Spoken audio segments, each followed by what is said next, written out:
I just finished sharing with you how we begin our editing workflow in Lightroom, and now we're going to take it over to Adobe Photoshop to finalize our images. And I love using Photoshop personally because it's really where the magic happens. I get to do all sorts of transformations from color correction and transform using the warp tool and really just beautify our images to their final state.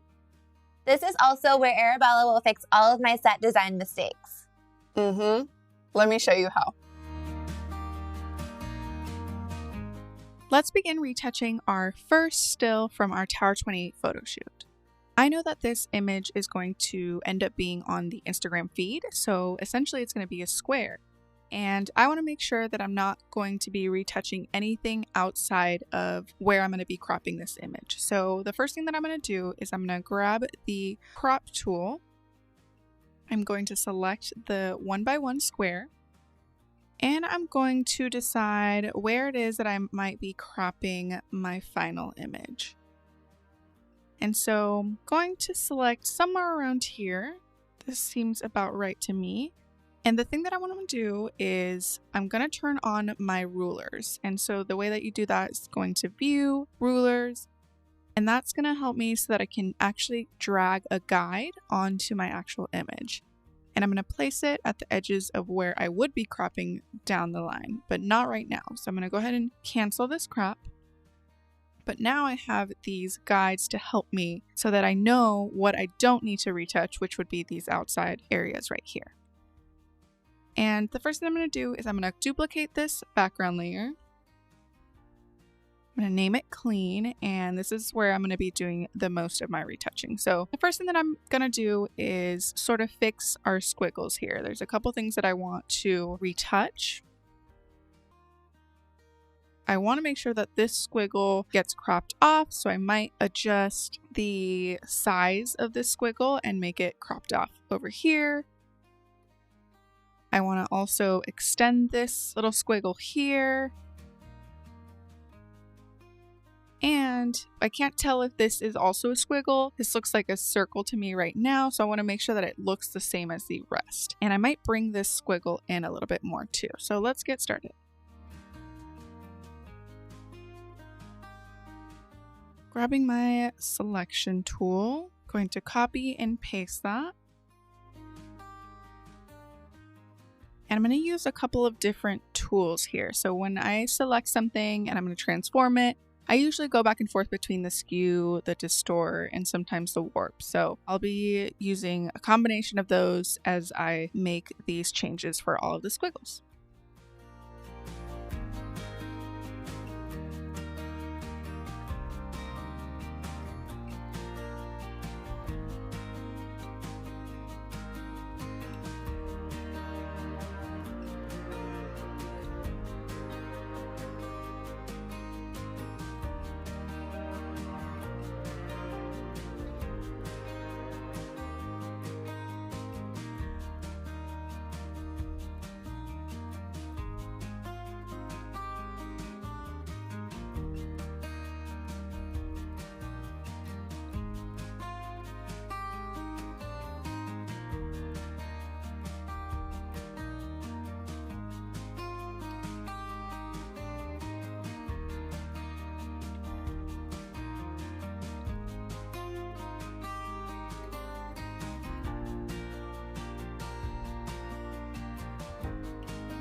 And so now that I am almost done here, I'm going to just use the stamp tool here to extend this little squiggle right here because I want it to get cropped off.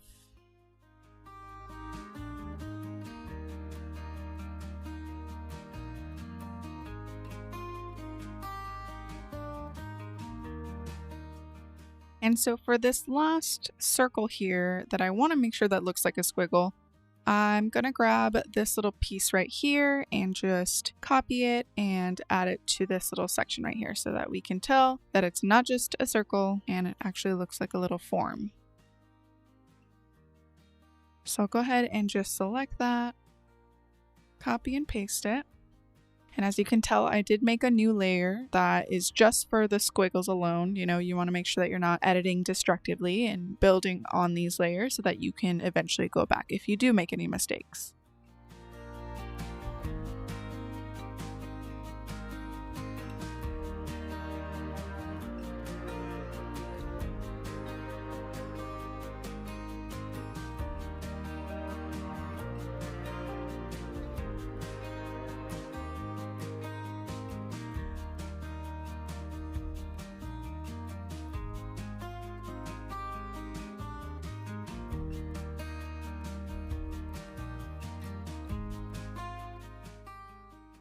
So I've merged down all of the squiggles and they're exactly where I want them to be.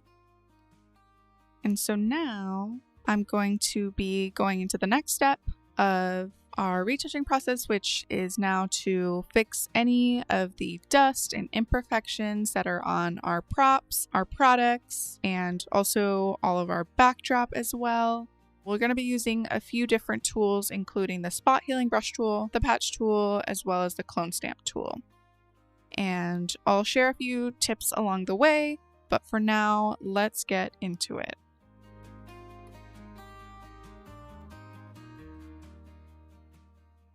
And one more thing too, so I have the squiggles here and I can see the difference here of all the changes that I made. So I'm going to be doing one more layer on top of that, and that's going to be my actual clean layer. All right, so let's get to the retouching process.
So as you can see here, we have some of the sand that is showing up in the backdrop that we have here, and it seems to have gotten stuck on our background. And so I want to make sure that I'm, cleaning that up as well. So I like to use a little stamp tool to just kind of clean that up. And you have to be careful with the edges. So you kind of have to go back and forth between a soft and a hard brush just to make sure that you get the lines right.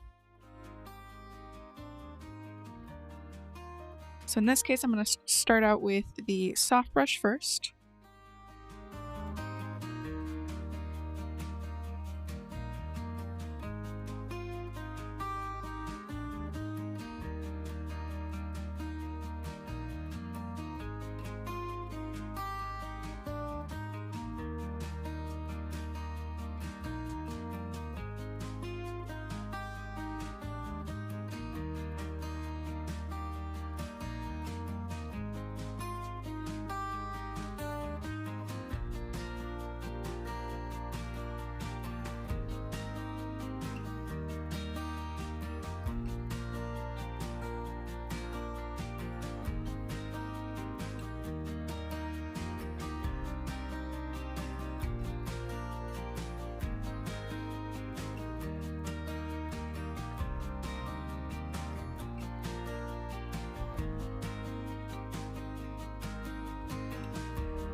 I'm pretty happy with how I've retouched the background, the sand, as well as the painted squiggles. I'm just going to be doing a little bit of liquify to kind of bring in some of these mountains here of sand.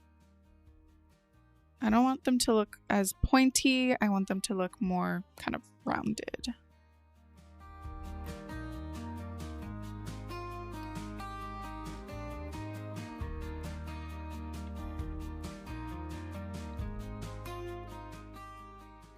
So I like to turn off and on my clean layer just so I can see all of the adjustments that I've made, and you can really see the difference there. Okay, so now we're ready to go into retouching some of the products and the props as well. You can tell there's a lot of dust in here, a lot of little imperfections. And so one trick that I like to do that makes my life easier is to use the Filter, Noise, Dust and Scratches tool. And you have to be pretty careful about where you're selecting and where you're using it. So I like to work in small chunks and just grab little selections at a time so I don't accidentally distort anything that I don't want distorted.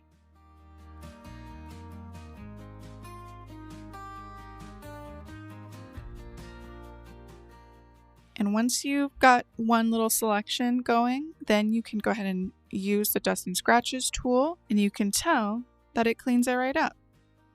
So you can do preview off, preview on. That does a pretty good job. And so I like to work my way through little sections here.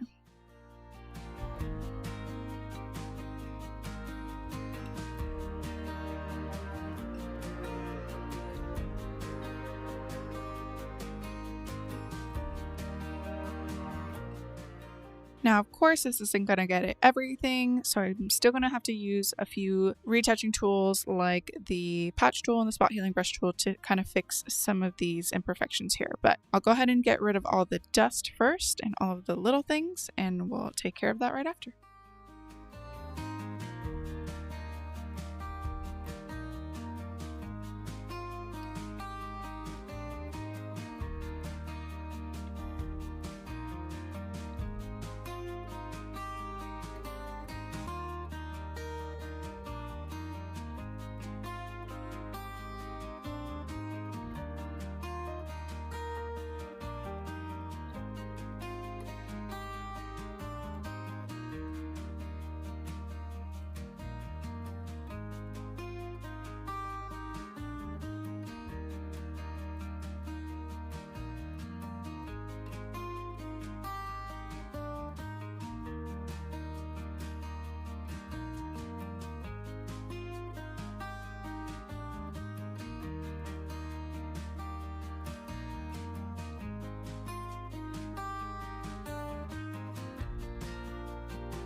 Okay, so we've finished retouching the majority of the main prop that we have here, which is the white wavy shape.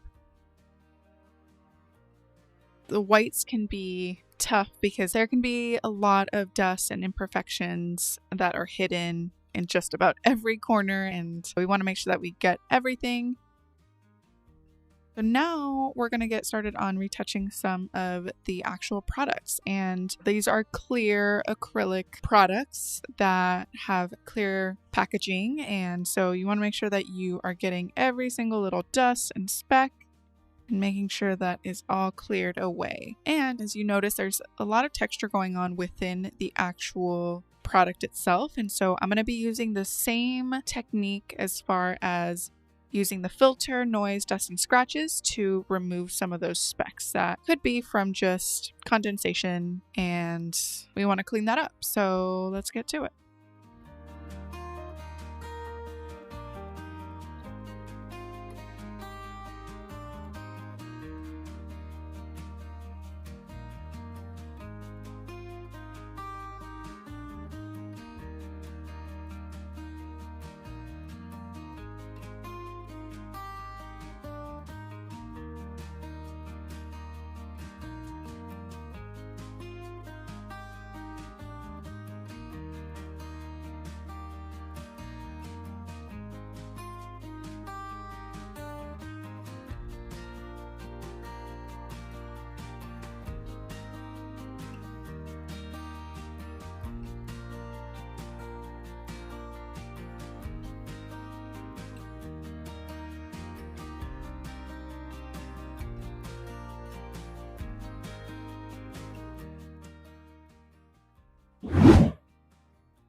So that takes care of retouching all of our props, all of our products, our background, our sand.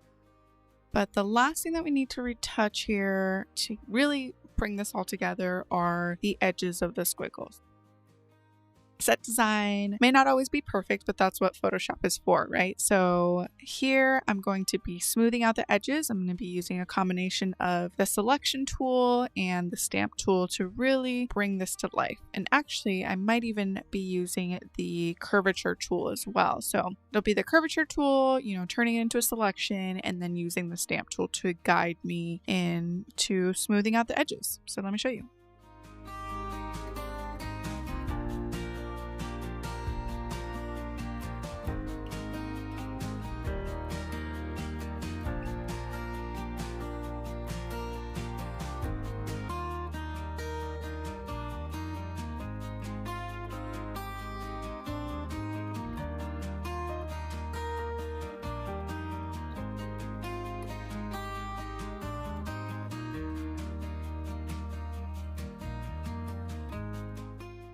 And one thing to notice about smoothing out these edges is that, of course, I'm going to be using a brush, and sometimes it might show up a little jagged. So we're going to take care of smoothing it out later using the blur tool here. But for now, let's focus on getting all these edges smoothed out, and I will show you how to do that.